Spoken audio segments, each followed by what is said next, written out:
Magandang buhay. Kumusta po kayo?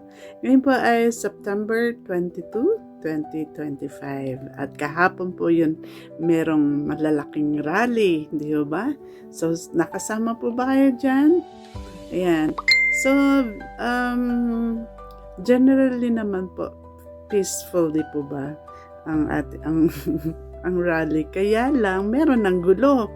At yung mga nanira, nanunog, ayan, nawa ay mahuli po talaga silang lahat at maparusahan, no? Ayun po. Pero eto po ang maganda, meron po sinasabi ang Panginoon kanina sa aming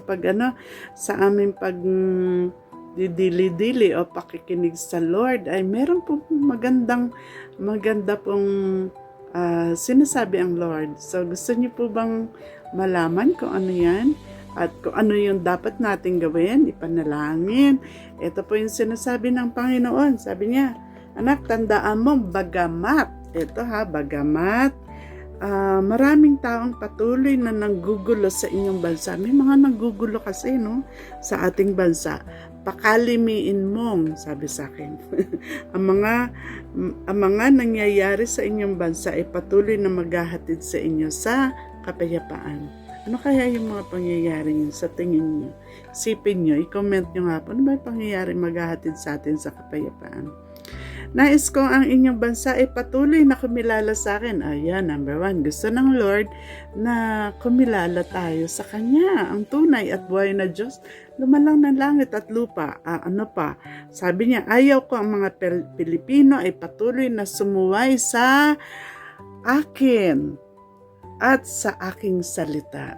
O mga kababayan, gusto ng Lord, sumunod tayo sa Kanya. No? Anak, nais kong patuloy ninyong, patuloy ninyo ipanalangin ang inyong bansa ay makaranas ng aking paghipo. O gusto niyo bang mahipo ng Diyos na makapangyarihan sa lahat? Amen? Nais ko ang mga Pilipino ay maging makadiyos. Kasi nga, sabi nga naman ni Secretary Vince, no? Kaya nangyayari yung matinding corruption kasi walang fear of the Lord. Pero kung tayo po ay merong takot sa Diyos, maging makadiyos tayo at hindi makabundo, sabi niya ganun. Nais kong ang iyong mga kababayan ay patuloy na gumawa sa ikabubuti at hindi sa ikasasama. So yan ang patuloy ninyo ipanalangin. Kaya yan po yung dapat nating gawin. No? Ipanalangin natin na tayo mga Pilipino talagang mag-ano tayo sa Panginoon. Matakot tayo, magkaroon tayo ng fear of the Lord, no po. Para hindi po ganito yung bansa natin, no po.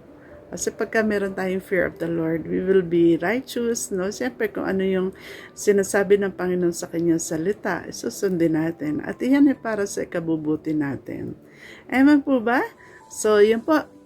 Nais natin na ang ating bansa ay umunlad, pumayapa, at ang pinakakailangan lang po natin gawin, talagang sumunod tayo sa pinag-uutos ng Diyos. No po?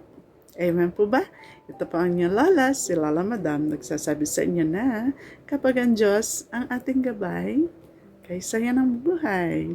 God bless everyone. Bye!